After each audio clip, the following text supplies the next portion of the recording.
एक समय की बात है।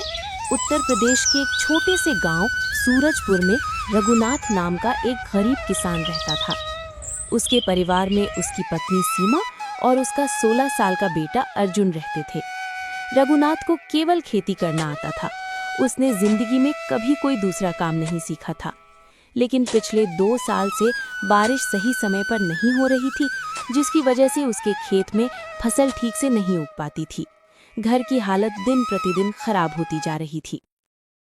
सुनिए जी, आज घर में बिल्कुल भी राशन नहीं बचा है। अब मुझे समझ नहीं आ रहा कि क्या करें। सीमा, तुम चिंता मत करो, मैं कुछ न कुछ उपाय जरूर करूंगा। इतना कहकर रघुनाथ घर से बाहर निकल जाता है। रास्ते में चलते हुए वो आसमान की ओर देखकर भगवान से बात करने लगता है। हे भगवान, ये कैसा समय आ गया है। घर में अनाज का एक दाना भी नहीं बचा। मैं और सीमा तो भूखे रह सकते हैं, लेकिन मेरा बेटा अर्जुन, उसने अभी दुनिया देखनी भी शुरू नहीं की। मुझे तो बस खेती करना आता है, और उसमें भी बारिश साथ नहीं दे रही। अब मेरे पास एक ही रास्ता बचा है, गांव के साहूकार से कर्ज लेना। सूरजपुर गांव में एक साहूकार रहता था। उसका नाम था धर्मपाल सेठ। वो बहुत चालाक और लालची इंसान था। गांव के लोगों को ऊंचे ब्याज पर पैसे देकर उनकी जमीन हड़पना ही उसका काम था।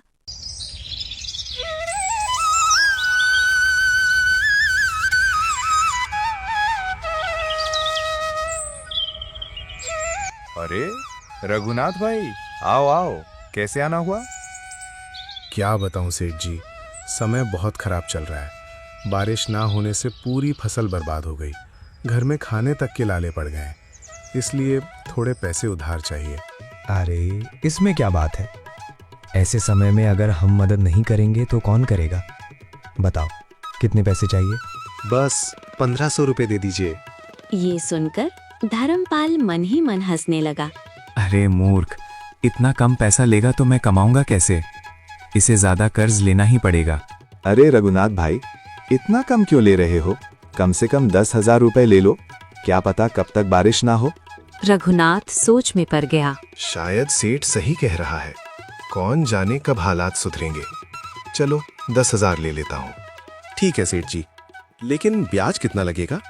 देखो, 10,000 पर 10% महीने का ब्याज। लेकिन तुम अपने आदमी हो, इसलिए 8% दे देना। ये सुनकर रघुनाथ के पैरों तले जमीन खिसक गई। 8% महीना, ये तो बहुत ज्यादा है।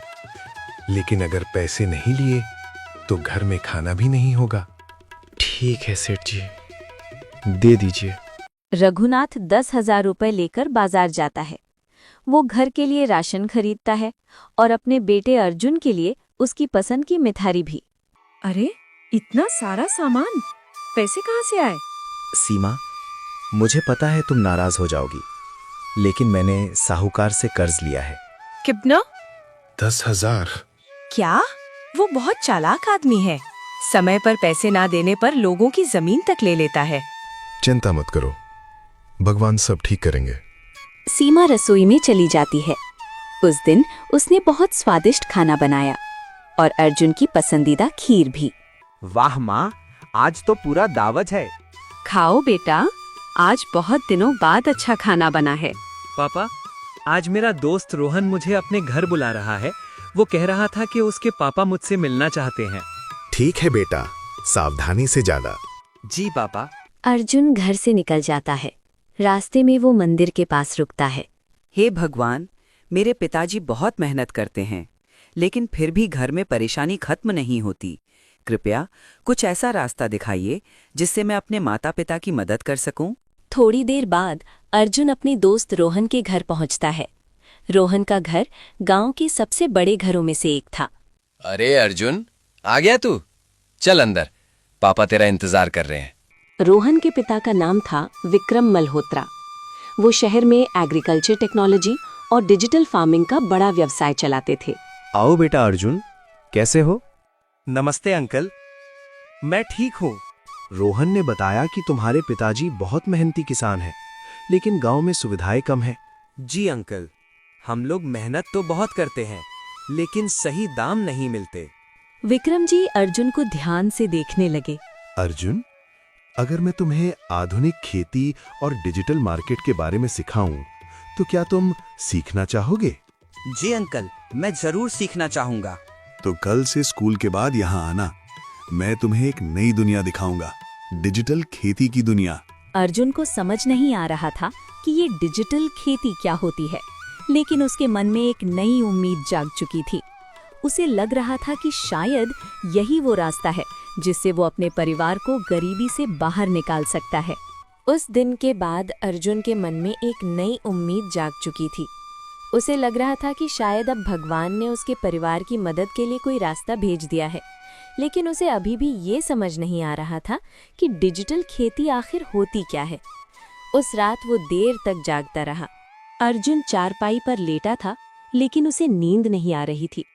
वो बार बार छत की तरफ देखते हुए सोच रहा था, अगर सच में कोई ऐसा तरीका हो जिससे किसान बिना बिचौलियों के अपनी फसल बेच सकें, तो पिताजी की सारी परेशानियां खत्म हो सकती हैं। भगवान, अगर ये रास्ता सही है तो मुझे जरूर दिखाइए। सुनिए जी, आज अर्जुन कुछ परेशान लग रहा है। देखिए ना, कब से करवट बदल रहा है। हाँ सीमा, मुझे भी ऐसा ही लग रहा है। चलो उससे पूछते हैं। रघुनाथ और सीमा दोनों अर्जुन के पास जाते हैं। अरे बेटा अर्जुन, क्या हुआ? नींद नहीं आ रही क्या? नहीं पिताजी, बस कुछ सोच रहा था। क्या सोच रहे हो बेटा, हमें भी बता। माँ, अगर एक दिन हमारा भी बड़ा सा घर हो और पिताजी को इतनी मेहनत न करनी पड़े, तो आपको कैसा लगेगा? अरे पगले, हम तो बहुत खुश होंगे। हाँ बेटा, लेकिन ये सब सपनों में ही अच्छा लगता है। नहीं माँ, एक दिन ये सच होगा, मैं आपको वादा करता हूँ। रघुनाथ और सीमा मुस्कुराते हुए सोने चले जाते हैं, लेकिन अर्जुन की आंखों में अब एक सपना था। अगले दिन स्कूल खत्म होते ही अर्जुन सीधा रोहन के घर पहुंच गया। उसके हाथ में एक कॉपी और पेन था। आज वो पूरी तैयारी के साथ आया था। दरवाजे पर रोहन पहले से उसका इंतजार कर रहा था। अरे अर्जुन, तेरा चेहरा देख के लग रहा है आज तू पढ़ाई करने आया है। बिल्कुल, आज मुझे सब कुछ सीखना है। तो चल, पापा ऊपर वाले कमरे में इंतजार कर रहे हैं। दोनों ऊपर वाले कमरे में पहुंचे। कमरे में एक बड़ा कंप्यूटर, लैपटॉप और कई स्क्रीन लगी हुई थीं। लेकिन इस बार स्क्रीन पर शेयर मार्केट नहीं, बल्कि खेतों के डिजिटल नक्शे, मिट्टी की रिपोर्ट और ऑनलाइन मार्केट के डैशबोर्ड दिख रहे थे। अंकल, ये सब क्या है? बेटा, ये है डिजिटल एग्रीकल्चर कंट्रोल सिस्टम। आजकल खेती सिर्फ खेत में हल चलाने से नहीं होती, अब खेती डेटा और टेक्नोलॉजी से भी होती है। मैं समझा नहीं अंकल। देखो बेटा, आज के समय में खेती में 3 चीजें सबसे जरूरी हैं: ज्ञान, तकनीक और बाजार तक सीधी पहुंच। पापा, क्या हम भी सीख सकते हैं? क्यों नहीं, लेकिन पहले मैं तुम्हें 3 नियम बताता हूं। किसी भी किसान को सफल बनने के लिए 3 बातें जरूरी हैं: अनुशासन, लगातार मेहनत, सही समय पर सही निर्णय। अंकल, ये तो बिल्कुल पढ़ाई जैसा है। बिल्कुल, खेती भी एक विज्ञान है। विक्रम जी ने कंप्यूटर पर एक डिजिटल प्लेटफॉर्म खोला। ये देखो, ये एक ऑनलाइन कृषि बाजार प्लेटफॉर्म है। यहाँ किसान अपनी फसल सीधे शहर के ग्राहकों को बेच सकते हैं। मतलब बीच में कोई व्यापारी भी? बिल्कुल, सीधा किसान से ग्राहक। पापा, तो किसान ज्यादा पैसा कमा सकता है? हाँ बेटा, और यही भविष्य की खेती है। उस दिन विक्रम जी ने अर्जुन और रोहन को कई चीजें सिखाई। मिट्टी की जांच, ड्रिप इरिगेशन, ग्रीन हाउस खेती, online order system, digital payment. Arjun को ये सब बहुत अद्भुत लग रहा था। उसे लग रहा था कि जैसे एक नई दुनिया उसके सामने खुल गई हो। अगर मैं ये सब सीख गया तो मैं अपने गांव के किसानों की जिंदगी बदल सकता हूँ।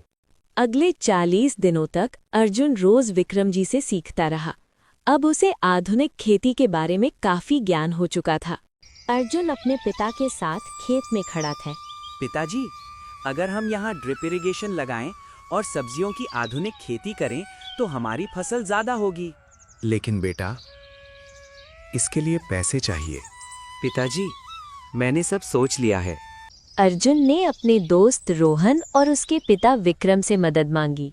अर्जुन, तुम्हारा इरादा नेक है, मैं तुम्हारी मदद करूंगा, लेकिन मेहनत तुम्हें करनी होगी। मैं दिन रात मेहनत करूंगा अंकल। कुछ ही हफ्तों में अर्जुन के खेत में कई बदलाव होने लगे। ड्रिप इरिगेशन लग गया, नई सब्जियों की खेती शुरू हुई, एक छोटा ग्रीन हाउस बन गया और सबसे खास अर्जुन ने अपनी फसल को डिजिटल प्लेटफॉर्म पर लिस्ट कर दिया। कुछ ही दिनों में शहर से ऑर्डर आने लगे। लोग सीधे अर्जुन के खेत से सब्जियां खरीदने लगे। पिताजी देखिए, आज 50 ऑर्डर आए हैं। इतने सारे? हाँ पिताजी, अब हमारी फसल शहर में बिकेगी। कुछ ही महीनों में अर्जुन की कमाई कई गुना बढ़ गई और एक दिन वही साहूकार धर्मपाल सेठ पैसे मांगने घर आ गया। अरे रघुनाथ, अब तो 1.5 साल हो गए, पैसा कब दोगे? तभी अर्जुन घर से बाहर आता है। सेठ जी, आपके कितने पैसे हुए हैं?